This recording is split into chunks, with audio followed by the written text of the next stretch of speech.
So the roster is pretty stacked, and they are obviously the favorites because it's Rich's team and these are all badasses. So where does the controversy come in? Well, we've talked about this actually in one of my other videos about the affiliate cup rules and the eligibility requirements. And it has a lot of nuance to it, but it is clear on a couple of things. One is that the eligibility requirements backdate to January 1st, even though the rulebook was released on January 7th.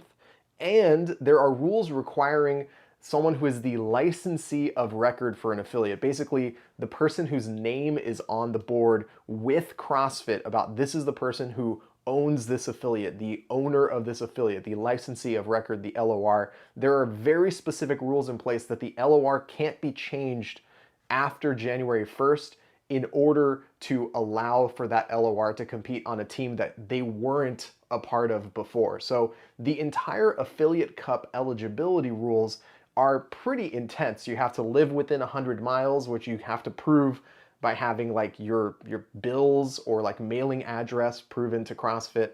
You have to be a member of the actual affiliate, which you have to prove by having like a signed waiver and your monthly billing or whatever that ends up looking like. And you also have to prove that you actually physically train at that location on a regular basis through social media posts or videos or whatever. And so those three rules plus the LOR rule, which is very clear in that you can only be on the team of the affiliate of which you are the LOR, and you can't just switch around the licensee of records in order to compete on a different team. Those things kind of work against Mayhem in this situation. Now, the last time I talked about this, I'm pretty sure I brought up the fact that this whole like rulebook situation being released on the 7th and backdating to the 1st is a pretty weird and borderline unreasonable thing to do in CrossFit's place, because it's been 2 years that the affiliate cup hasn't had any of these rules.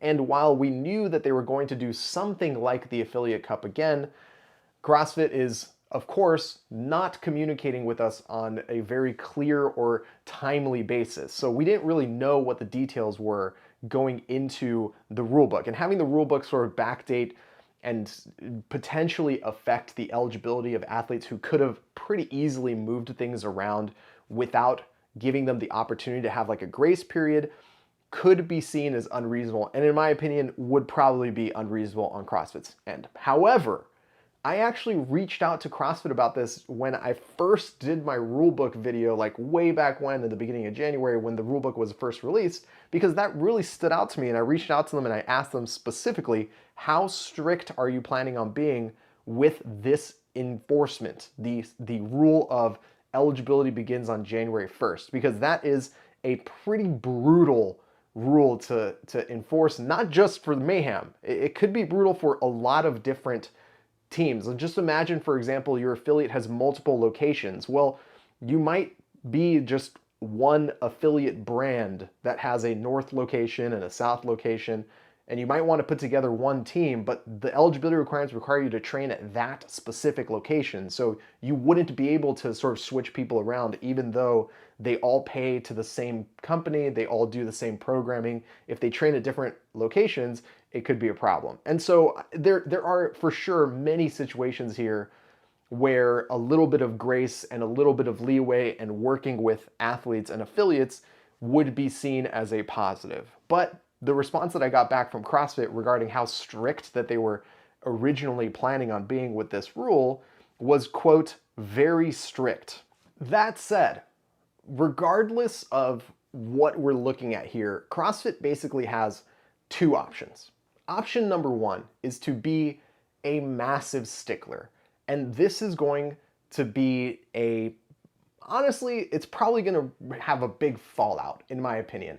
Being huge sticklers about this rule isn't just going to affect Mayhem, which is the most interesting thing happening in the Affiliate Cup.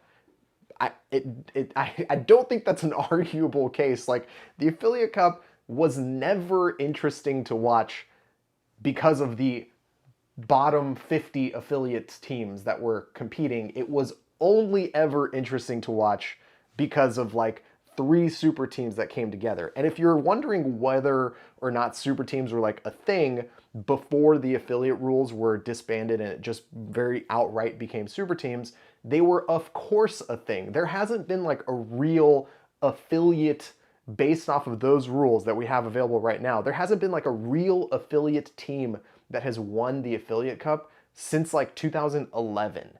And even that, after that, like you start looking at Tommy Hackenbrook being together, the Ute crew, and those are people who are training at different locations under the same general affiliate. So like even that, you're looking at, these rules would kind of count those teams as super teams. So CrossFit can be super, super strict if they really want to be. They can be like hyper strict, and everything that doesn't work within this rule book as written is absolutely anathema, and they're gonna just completely start like nuking affiliates left and right.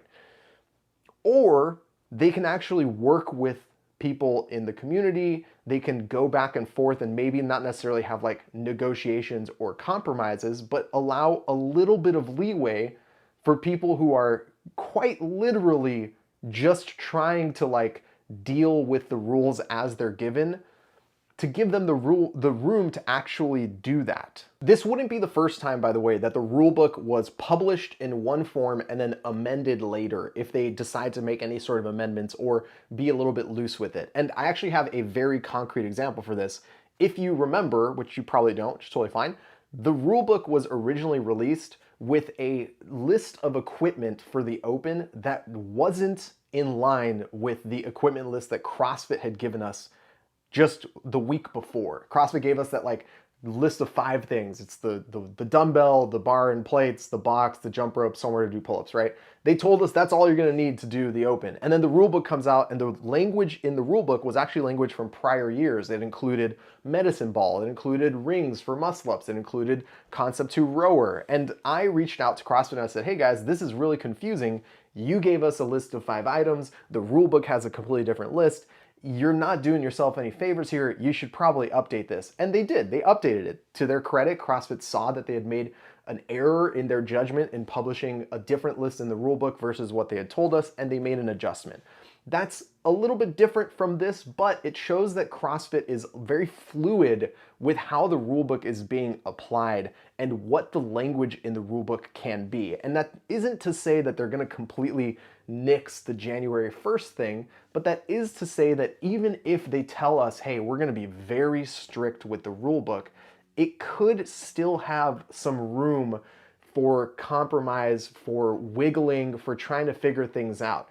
Now, the room that we're talking about for trying to figure things out would have to be pretty big to allow for what's going on with Mayhem. And the reason behind that is because 2 of those members that are joining the team were licensee of record on different affiliates at pretty recent points. I'm not sure if it was pre-January 1st that 1 or 2 of those had moved around, or post-January 1st that 1 or 2 of those had moved around, but for sure there are other licensee of record on that affiliate team, on the Mayhem Freedom team, that have been moving things around. And if there is a little bit of wiggle room there, and it's like, hey, you know what, you adjusted your LOR on January 13th, or you adjusted your LOR on January 9th, or you moved to Tennessee on January 15th, or whatever the dates are, I have no idea.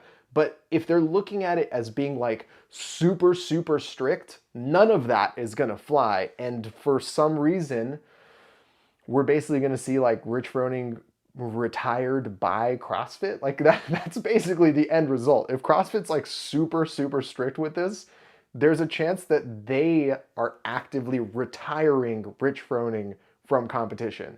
And that doesn't seem to work in anyone's favor. Folks, thank you so much for hanging out. I hope you guys enjoyed that clip. If you want to see even more clippy goodness, hit one of the links on the screen right now. And if you want to see the video that clip just originated from, link is in the description below. Hope you guys check some more stuff out while you're here.